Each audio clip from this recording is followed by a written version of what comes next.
الحمد لله نحمده ونستعينه ونستغفره ونؤمن به ونتوكل عليه ونعوذ بالله من شرور أنفسنا ومن سيئات أعمالنا من يهده الله فلا مضل له ومن يضلله فلا هادي له ونشهد أن لا إله إلا الله وحده لا شريك له ونشهد أن سيدنا وسندنا ومكينا ومدنينا ومولانا محمدا عبده ورسوله أما بعد فأعوذ بالله من الشيطان الرجيم بسم الله الرحمن الرحيم هل ينظرون إلا أن تأتيهم الملائكة أو يأتي ربك أو يأتي بعض آيات ربك يوم يأتي بعض آيات ربك لا ينفع نفسا إيمانها وقال النبي صلى الله عليه وسلم ثلاث إذا خرجنا لا ينفع نفسا إيمانها أو كما قال عليه الصلاة والسلام آمنت بالله صدق الله مولانا العظيم وصدق رسوله النبي الأمي الهاشمي المدني الكريم ونحن على ذلك لمن الشاهدين والشاكرين والحمد لله رب العالمین۔ تمام حضرات عقیدت، محبت، عبادت اور ثواب کی نیت سے نماز میں پڑھا جانے والا درود شریف ایک مرتبہ بآواز بلند پڑھ لیں۔ اللہم صلی علی محمد وعلی آل محمد کما صلیت علی ابراہیم وعلی آل ابراہیم انک حمید مجید۔ اللہم بارک علی محمد وعلی آل محمد کما بارکت علی ابراہیم وعلی آل ابراہیم انک حمید مجید۔ واجب الاحترام عزیزان گرامی، آپ کے سامنے قرآن کریم فرقان مجید 8واں پارہ سورۃ الانعام کی آیت نمبر 158 تلاوت کی، اور سرکار دو عالم تاجدار مدینہ محمد مصطفیٰ احمد مجتبیٰ صلی اللہ علیہ وسلم کی حدیث مبارکہ پیش کی۔ اللہ کے نبی صلی اللہ علیہ وسلم نے اپنی امت کو قیامت سے پہلے آنے والے ہر فتنے کے بارے میں آگاہ فرمایا ہے۔ کس طرح کے فتنے ہوں گے، کس طرح کے حالات ہوں گے، اور کس طریقے سے وہ امت پر اثر انداز ہوں گے اور انہیں کس طرح نقصان پہنچائیں گے۔ ہر فتنے کو، ہر بات کو حضور علیہ الصلاۃ والسلام نے بیان فرمایا ہے۔ یہ فتنے مختلف قسم کے ہوں گے۔ کچھ فتنے ایسے ہوں گے جو امت کے لوگوں کے ایمان کو خراب کر دیں گے، امت کے لوگوں کے عقیدے کو برباد کر دیں گے۔ کچھ فتنے ایسے ہوں گے جو لوگوں کے اعمال کے اندر بگاڑ پیدا کر دیں گے۔ کچھ فتنے ایسے ہوں گے جو لوگوں کے دلوں سے محبت کو نکال کر ان میں نفرت پیدا کر دیں گے، اور کچھ فتنے ایسے ہوں گے کہ جس کے بارے میں بیان فرمایا ہے کہ مسلمانوں کے اتحاد کو انتشار، افتراق، لڑائی اور جھگڑوں میں تبدیل کر دیں گے۔ تو مختلف قسم کے فتنے آئیں گے، اور ان فتنوں کے بارے میں اللہ کے نبی صلی اللہ علیہ وسلم نے بڑی وضاحت کے ساتھ بیان فرمایا۔ فتنہ کیسے ہوگا اس کے بارے میں بھی بیان فرمایا، فتنہ کھڑا کرنے والا کون ہوگا اس کے بارے میں بھی بیان کیا، بلکہ بعض احادیث کے اندر تو اس کا نام بھی لیا ہے۔ فتنہ کھڑا کرنے والے کی صفات، اس کی علامات بیان کی ہیں، کہاں سے وجود میں آئے گا اس کے بارے میں بیان کیا، کون لوگ اس کی اتباع کریں گے، اس کے پیچھے چلیں گے، اس کے بارے میں بیان کیا۔ تو ایک ایک چیز کو اللہ کے نبی صلی اللہ علیہ وسلم نے اپنی امت کو آگاہ فرمایا ہے۔ صحابہ فرماتے ہیں ایک مرتبہ اللہ کے نبی صلی اللہ علیہ وسلم نے فجر کی نماز پڑھائی، نماز پڑھا لینے کے بعد ہماری طرف متوجہ ہوئے، اور پھر حضور علیہ السلام نے فتنوں کا ذکر شروع کیا، بڑی تفصیل کے ساتھ اس کو بیان کیا، ہر چیزوں کو بیان کیا، قیامت سے پہلے کیا کیا واقعات ہوں گے اور قیامت کی نشانیاں اور فتنوں کے بارے میں، ایک ایک چیز کے بارے میں اللہ کے نبی صلی اللہ علیہ وسلم نے بیان کیا، یہاں تک کہ ظہر کا وقت ہو گیا۔ آپ نے ظہر کی نماز پڑھائی، پھر دوبارہ آپ علیہ السلام نے دوبارہ فتنوں کے بارے میں ذکر کیا، عصر کی نماز ہو گئی، عصر کے بعد پھر شروع کیا، مغرب کی نماز ہو گئی۔ صحابہ فرماتے ہیں کہ اندھیرا چھا گیا اور حضور علیہ السلام ایک ایک فتنے کے بارے میں بیان فرما رہے ہیں، دجال کے بارے میں بیان فرما رہے ہیں۔ صحابہ فرماتے ہیں کہ ہمیں ایسا محسوس ہوا کہ ہمارے جو ارد گرد درخت تھے وہ درخت ہل رہے ہیں، تو جب ہم نے یہ محسوس کیا تو ہمارے دل میں ڈر اور خوف پیدا ہو گیا۔ حضور علیہ السلام نے جب ہمیں دیکھا، صحابہ کو دیکھا کہ ان کے چہرے سے یہ خوف کے آثار نظر آ رہے ہیں، تو حضور علیہ السلام نے صحابہ کو تسلی دیتے ہوئے فرمایا، میرے صحابہ تم ڈرو نہیں دجال کے بارے میں، اس لیے کہ اگر وہ ابھی نکل آیا وَأَنَا فِيكُمْ، اور میں اس حال میں کہ تم میں موجود ہوں، وَأَنَا أَحْجِيجُهُ، میں اس کے ساتھ لڑائی کروں گا، میں تمہارے لیے کافی ہو جاؤں گا، میں اس کے لیے تمہاری طرف سے کافی ہو جاؤں گا، تمہیں ڈرنے کی ضرورت نہیں ہے۔ ہاں اگر وہ میرے بعد نکل آیا پھر تم اللہ کی کتاب، اللہ کی صفات، اللہ کے اسماء، اللہ کے ناموں کو یاد رکھنا۔ تو حضور علیہ السلام نے ہر فتنے کو بیان فرمایا۔ اس لیے امی عائشہ صدیقہ رضی اللہ تعالی عنہا فرماتی ہیں کہ ایک مرتبہ ایسا ہوا، دخل علیہ رسول اللہ صلی اللہ علیہ وسلم، دخل علیہ رسول اللہ صلی اللہ علیہ وسلم، میرے پاس اللہ کے نبی صلی اللہ علیہ وسلم تشریف لائے، وَأَنَا أَبْكِي، اس حال میں کہ میں رو رہی تھی۔ عائشہ فرماتی میں رو رہی تھی، حضور علیہ السلام تشریف لے آئے، تو حضرت آپ علیہ السلام نے پوچھا، اے عائشہ کیوں رو رہی ہو، کس چیز نے تجھے رلا دیا؟ عائشہ صدیقہ رضی اللہ تعالیٰ عنہ فرماتی یا رسول اللہ، آپ کی زبان مبارک سے دجال کے بارے میں نے سنا ہے، دجال کے فتنے کے بارے میں نے سنا ہے، تو میں خوف میں مبتلا ہو گئی۔ یہ کتنی بڑی آزمائش بنے گی امت کے لیے، کتنی بڑی مصیبت بن کر آئے گی، کتنا بڑا فتنہ بن کر آئے گا یہ، جو امت کے اعمال کو، امت کے ایمان کو، امت کے عقیدے کو خراب کر دے گا۔ تو وہ میں نے اپنے دل کے اندر سوچا اس واقعے کو، تو دل میں ڈر اور خوف پیدا ہو گیا، کہیں ایسا نہ ہو کہ وہاں ہم بھی پھنس جائیں۔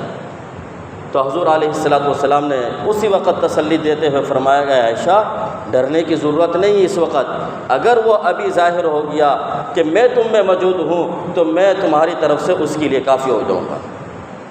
اور اگر وہ تم میرے بعد آیا پھر تم اللہ کی کتاب کو مضبوطی سے تھام لینا،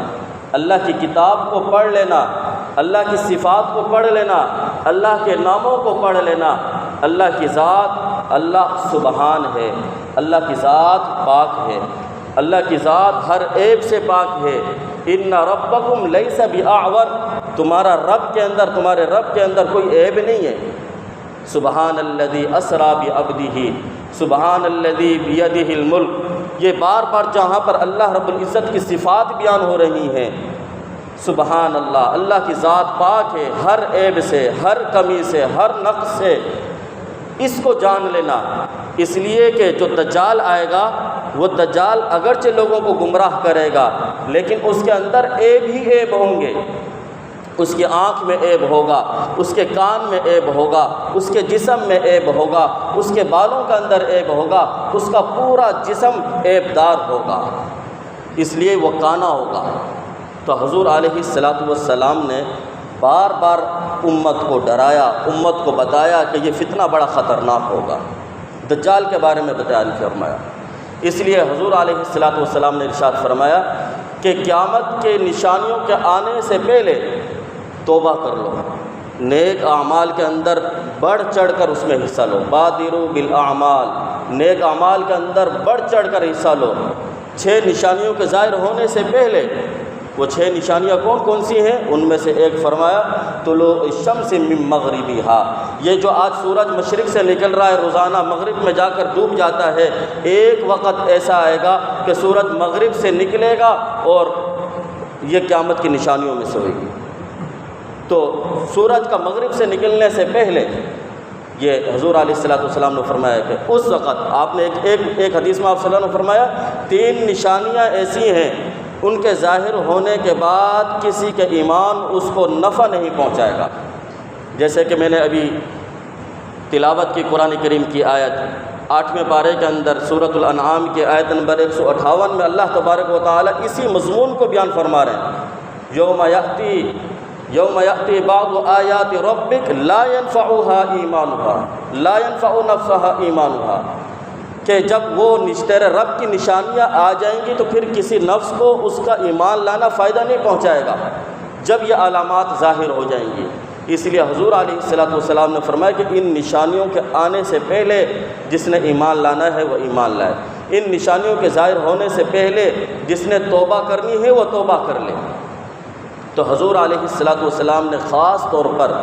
دجال کے فتنے سے ڈرایا اور ان نشانیوں کے اندر جو بیان فرمائی، جب یہ دجال کا فتنہ ظاہر ہو جائے گا پھر کسی کا ایمان لانا اس وقت اس کو فائدہ نہیں پہنچائے گا۔ اگر کوئی ایمان والا گناہگار تھا اور وہ بعد میں توبہ کرنا چاہے تو اس کی توبہ قبول نہیں کی جائے گی، اس کو فائدہ نہیں ہوگا اس کی توبہ کرنے کا۔ اس لیے اس فتنے سے آنے سے پہلے اس فتنے کی آگاہی بھی ہمیں ہونی چاہیے کہ وہ فتنہ کیسا ہوگا، یہ دجال کون ہے، کہاں سے نکلے گا، اس کی علامات کیا ہیں، اس کی نشانیاں کیا ہیں۔ حضور علیہ السلام نے ایک ایک چیز بڑی تفصیل کے ساتھ احادیث کے اندر بیان فرمائی۔ آج آپ کے سامنے صرف ایک ہی حدیث بیان کروں گا۔ حضرت فاطمہ بنت قیس رضی اللہ تعالی عنہا فرماتی ہیں، ایک مرتبہ نادا منادی رسول اللہ صلی اللہ علیہ وسلم، باہر گلی کے اندر ایک آدمی آیا اور وہ آواز لگا رہا تھا، اللہ کے نبی صلی اللہ علیہ وسلم نے اس کو بھیجا تھا، الصلاۃ جامعۃ، ویسے تو نماز کے لیے اذان ہوتی تھی لیکن جب کوئی خاص معاملہ ہوتا تو اس وقت آواز لگائی جاتی تھی، جاؤ گلیوں میں جا کر آواز لگاؤ، نماز کے لیے جمع ہو جاؤ، حضور تمہیں بلا رہے ہیں۔ حضرت فاطمہ بنت قیس رضی اللہ تعالی عنہا فرماتی ہیں کہ اس زمانے کے اندر عورتیں بھی نماز پڑھنے کے لیے جایا کرتی تھی، اس وقت مسلمانوں کی تعداد بھی کم تھی، شان و شوکت ظاہر کرنی تھی، لیکن عورتوں کی صف مردوں کے پیچھے ہوتی تھی، سب سے آگے مرد ہوتے تھے، جب مرد ختم ہو جاتے اس کے پیچھے عورتوں کی صف شروع ہوتی تھی تاکہ مردوں کی نظر عورتوں پر نہ پڑے، مخصوص ان کی جگہ ہوتی تھی۔ فاطمہ بنت قیس رضی اللہ تعالیٰ عنہ فرماتی ہے میں بھی نبی پاک صلی اللہ علیہ وسلم کی اس آواز پر، اس اعلان پر میں چلی گئی مسجد میں، اور میں عورتوں کی ان صف میں بیٹھی جو مردوں سے بالکل پیچھے تھی، یعنی عورتوں کی صف میں پہلی صف تھی اور مردوں کے پیچھے تھی۔ حضور علیہ السلام نے نماز پڑھائی، نماز پڑھا لینے کے بعد حضور علیہ السلام ہماری طرف متوجہ ہوئے، اور آپ علیہ السلام جب متوجہ ہوئے تو آپ کے چہرے سے خوشی کا آثار تھے، مسکراہٹ تھی، آپ کے چہرے پر تبسم تھا، ایسا لگ رہا تھا جیسے حضور علیہ السلام کسی بات پر بڑے خوش ہوئے ہیں۔ تو آپ علیہ السلام نے صحابہ کو فرمایا کہ جس نے جہاں نماز پڑھی ہے اپنی اپنی جگہ پر بیٹھے رہو، کوئی اپنی جگہ سے نہ اٹھے،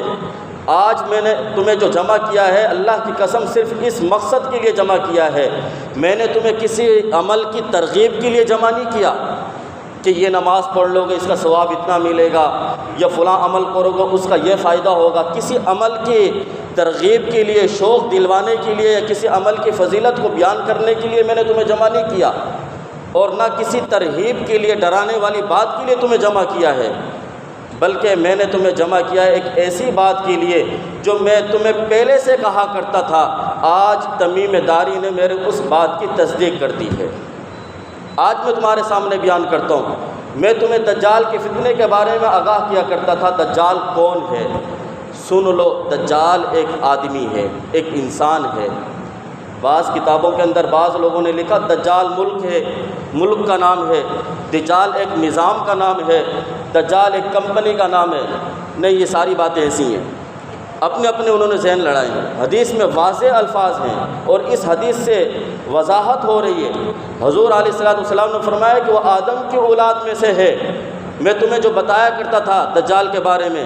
تمیم داری جو پہلے عیسائی تھا، نصرانی تھا، یہ میرے پاس آیا اور اس نے کلمہ پڑھ لیا، اسلام قبول کیا، ایمان لے آیا، اور پھر اس نے مجھے اپنے ایمان اور اسلام لانے کا واقعہ بیان کیا ہے، اور اس نے اس بات کی تصدیق کی جو میں تمہیں کہا کرتا تھا۔ تمیم داری کہتا ہے کہ جب میں عیسائی تھا، آپ کے آنے سے پہلے ایک مرتبہ ایسا واقعہ پیش آیا کہ میں قبیلہ جذام کے 30 لوگوں کے ساتھ مل کر سمندر کے سفر پر نکلا۔ سمندر میں ہم نکل گئے، راستے کے اندر وہاں پر طوفان آیا اور ہماری جو کشتی تھی اس کو طوفان نے اپنے گھیرے میں لے لیا، تیز ہوائیں چلنے لگیں، ہماری کشتی کو ہوائیں کبھی اس طرف پھینکتی ہیں، کبھی اس طرف پھینکتی ہیں، کبھی مشرق کی طرف جاتے ہیں، کبھی مغرب کی طرف۔ 1 مہینے تک ہواؤں نے ہمارے ساتھ کھیلا، ہمیں کبھی ادھر لے جاتی، کبھی ادھر لے جاتی۔ 1 مہینے کے بعد ہمیں ہواؤں نے ایک جزیرے کے قریب لا کر کھڑا کر دیا۔ ہم نے دیکھا کہ یہ دور ایک جگہ ہے، خشکی ہے، جزیرہ ہے۔ ہم اس بڑے بیڑے سے نکلے، چھوٹی چھوٹی تختوں پر، کشتیوں پر بیٹھ کر اس جزیرے کے اندر داخل ہوئے تاکہ یہاں ہم معلوم کریں کہ کس جگہ پر ہم پہنچ چکے ہیں، یہاں ہمیں کسی چیز کے بارے میں پتہ چل جائے۔ تمیم داری فرماتے ہیں کہ ہم سب جب اس جزیرے کے اندر داخل ہوئے، ایک غار تھی، اس میں دیکھے، ہم جیسے ہی داخل ہوئے ہمارے سامنے ایک عجیب قسم کی چیز سامنے آئی۔ وہ عورت کی طرح لگتی تھی، یعنی اس کے بڑے بڑے بال تھے، پتہ ہی نہیں چل رہا تھا اس کا منہ کس طرف ہے، اس کا آگے پیچھے ہر طرف بال ہی بال تھے۔ ہم نے اس کو دیکھا، دیکھ کر کہا کہ تیرا ناس تو ہے کیا، کون سی بلا ہے، کوئی جانور ہے، انسان ہے، کیا چیز ہے تم؟ اس نے اپنا تعارف کروایا، اس نے کہا انا جساس، میں جساسہ ہوں۔ جساس عربی زبان کا لفظ ہے، اس کا معنی ہوتا ہے جاسوس، جاسوسی کرنے والا۔ جساسہ کا معنی بہت زیادہ جاسوسی کرنے والا۔ علماء نے لکھا، محدثین نے لکھا یہاں پر دجال جب ظاہر ہوگا اس وقت جاسوسی کا نظام بڑا تیز ہوگا، جاسوسی کا نظام بڑا تیز ہوگا۔ آج آپ دیکھ لیں کہ وہ حالات ویسے پیدا ہوتے جا رہے ہیں، اتنا تیز ہوگا جاسوسی کا نظام کہ بندہ کیا کر رہا ہے، کہاں ہے، کس کے خلاف بات کر رہا ہے، دجال کے خلاف بات کر رہا ہے، اس کے بارے میں بات کر رہا ہے، ہر چیز کو وہ جانے گا۔ اتنا یعنی ایجادات اس وقت یہ ہے ظاہر ہو چکی ہوں گی۔ آج دیکھیں سارا پورا نظام وہی بن چکا ہے،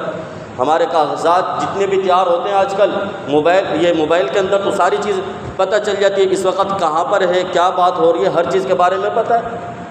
تو وہ اس نے کہا میں جساسہ ہوں، تم میرے ساتھ چلو اور میں تمہیں لے چلتا ہوں اس غار کے اندر، سامنے عبادت گاہ ہے، وہ سامنے جو تمہیں گرجا نظر آ رہا ہے اس میں میرا سردار بیٹھا ہوا ہے، وہ تمہاری انتظار میں، اس نے مجھے بھیجا، جاؤ ان کو لے کر آؤ۔ اب یہ حضرت تمیم داری یہ فرماتے ہیں کہ جو ابھی تک مسلمان نہیں ہوئے تھے، فرماتے ہیں کہ جب میں نے یہ بات سنی تو ہم ڈر گئے کہیں یہ شیطان نہ ہو، یہ کیا عجیب سی مخلوق تھی اور اس کو پہلے سے ہمارے بارے میں پتہ تھا۔ اب یہ یہاں سے کہتے ہیں ہم چل پڑے وہاں پر۔ وہاں جب ہم پہنچے تو وہاں دیکھا کہ ایک آدمی ہے اور بڑی لمبی قد ہے، موٹا سا دیوکل سا ہے، عجیب قسم کی اس کی شکل ہے، اور اس کے دونوں ہاتھ اس طریقے سے گردن کے ساتھ بندھے ہوئے ہیں، دونوں ہاتھ اس کی اس طرح بندھے ہوئے ہیں، پاؤں میں زنجیریں ہیں، جکڑا ہوا ہے۔ اس نے فوراً ہم سے کہا کہ میں تمہارے انتظار میں تھا، میں تمہارا منتظر تھا، کب تم آؤ گے مجھے بتاؤ گے، مجھے یہ بتاؤ تم کہاں سے آئے ہو، تم کون لوگ ہو۔ اب تمیم داری رضی اللہ تعالیٰ عنہ فرماتے ہیں جب اس نے یہ بات پوچھی تو ہم تو ڈر اور خوف میں تھے، ہم نے پوچھا تو بتا تو کون ہے، اس نے کہا تمہیں بعد میں پتہ چل جائے گا، پہلے تم بتاؤ تم لوگ کون ہو، کہاں سے آئے ہو۔ تمیم داری کہتے ہیں ہم نے پورا واقعہ سنایا کہ ہم عرب کے رہنے والے لوگ ہیں، ہم وہاں سے نکلے تھے سمندر کے راستے سے، اور ہواؤں نے ہمیں، طوفان نے گھیر لیا، 1 مہینے تک ہمیں اس طریقے سے کبھی مشرق میں پھینکا، کبھی مغرب میں پھینکا، کبھی ادھر لے گئی، کبھی ادھر لے گئی۔ اب ہواؤں نے اٹھا کر ہمیں یہاں پر ایک جزیرے تک لے آئی۔ ہم یہاں پر آئے تو یہاں ایک بندہ ملا، ایک چیز ملی، اس نے کہا کہ ہمارا سردار فلاں جگہ پر ہے، وہ ہمیں تمہارے پاس لے کر آ گیا۔ اب اس نے کہا کہ اچھا یہ بتاؤ تم عرب کے لوگ ہو، کہا ہاں۔ اب اس نے سوالات کیے کچھ، اس نے ایک سوال تو یہ کہا بیسان کے کھجور کے جو درخت ہیں، وہاں کے جو باغات ہیں، یہ بتاؤ وہ پھل دیتے ہیں یا نہیں دیتے، وہ پھل دیتے ہیں یا نہیں دیتے؟ تو انہوں نے کہا وہ تو پھل دیتے ہیں۔ وہ تو بہت تیزی سے پھل دے رہے ہیں، کھجور کے درخت ہیں وہاں پر پھل آتے ہیں۔ اس نے کہا کہ ان قریب ایک وقت ایسا آئے گا کہ وہاں کے درخت پھل دینا چھوڑ دیں گے۔ پہلے سے اس نے ساری چیز بتا دی، وہاں کے درخت پھل دینا چھوڑ دیں گے۔ آج اگر آپ بیسان یہ لکھیں نا، سرچ کریں، آپ کو معلوم ہوگا یہ اسرائیل کے اندر ایک واقعہ ہے، ایک جگہ ہے وہاں پر ان کے قبضے میں آج۔ پھر اس نے دوسرا سوال کیا، اس نے سوال یہ پوچھا، تبریہ نہر کے بارے میں پوچھا، بتاؤ اس کا پانی جاری ہے، چل رہا ہے یا نہیں؟ کہا کہ اس کا پانی ہے۔ کہا کہ ان قریب ایک وقت ایسا آئے گا کہ وہاں کا پانی خشک ہو جائے گا، پانی ختم ہو جائے گا۔ پھر ایک اور اس نے چشمے کے بارے میں پوچھا کہ اس کے چشمے کے بارے میں بتاؤ، وہاں کے لوگ اس چشمے سے اپنی کھیتی باڑی پانی لگاتے ہیں، کھیتی باڑی کے لیے زمینوں پر پانی لگاتے ہیں، کہاں لگاتے ہیں؟ کہا کہ اس کا پانی بھی ختم ہو جائے گا ان قریب۔ اب دیکھو یہاں پر اس نے 3 سوال کیے، پھر آگے ایک اور چوتھا سوال وہ کر رہا ہے۔ اس نے کہا کہ یہ بتاؤ کہ وہ جو امیوں کا نبی ہے اس کے بارے میں کچھ مجھے آگاہ کرو، کیونکہ یہ عرب کے لوگ تھے، اور عرب کے لوگ زیادہ تر وہ سارے ان پڑھ ہی تھے، اور ان پڑھوں کو امی کہتے ہیں۔ اس لیے اس نے کہا کہ امیوں کے نبی کے بارے میں مجھے بتاؤ۔ تو انہوں نے بتایا کہ مکہ کے اندر پیدا ہوئے، اتنی زندگی وہاں گزاری، اب ہجرت کر کے مدینہ چلے گئے ہیں۔ پھر اس نے کہا کیا مکہ والوں کے ساتھ، کافروں کے ساتھ اس کی کوئی جنگ ہوئی؟ تو حضرت تمیم داری نے کہا جی جنگ ہوئی۔ کیا نتیجہ نکلا؟ نتیجہ یہ نکلا کہ غالب ہو گئے یہ لوگ، اسلام غالب آ گیا، مکہ والے اس کے تابع دار ہو گئے، اس پر ایمان لے آئے۔ اس نے کہا ان کے لیے یہی بہتر تھا کہ وہ اس پر ایمان لے آتے۔ اب یہ کہتے ہیں کہ ہم تشویش میں ہیں کہ یہ اتنی باتیں ہمیں بتا رہا ہے کون؟ پھر اس نے اپنا تعارف کروایا کہ انا مسیح الدجال، میں مسیح دجال ہوں۔ مسیح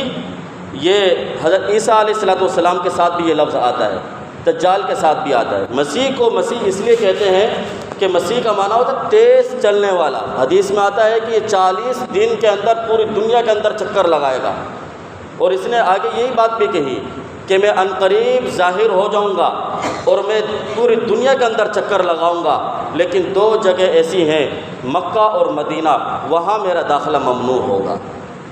حضور علیہ الصلوۃ حضرت فاطمہ بنت قیس رضی اللہ تعالی عنہ فرماتی ہیں حضور علیہ السلام نے جب یہ واقعہ بیان کیا، آپ کے ہاتھ میں عصا تھا، آپ نے اپنے منبر پہ اس طرح مارا،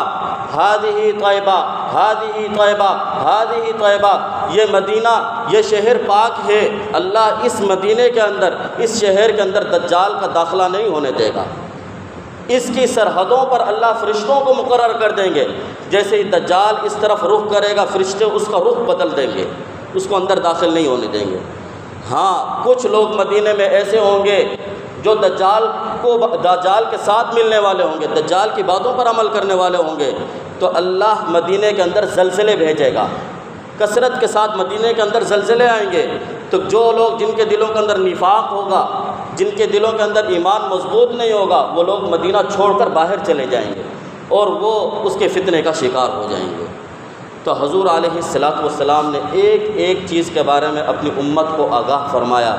دجال کے فتنے کے بارے میں آگاہ فرمایا۔ اس لیے حضور علیہ السلام کی دعاؤں کے بارے کے اندر ایک خاص دعا یہ ہمیں ملتی تھی، حضور دعا مانگا کرتے تھے، اللہم انی اعوذ بک من فتنۃ مسیح الدجال، کہ اللہ مجھے دجال کے فتنے سے محفوظ فرما۔ یہ امت کو سکھائی جا رہی ہے۔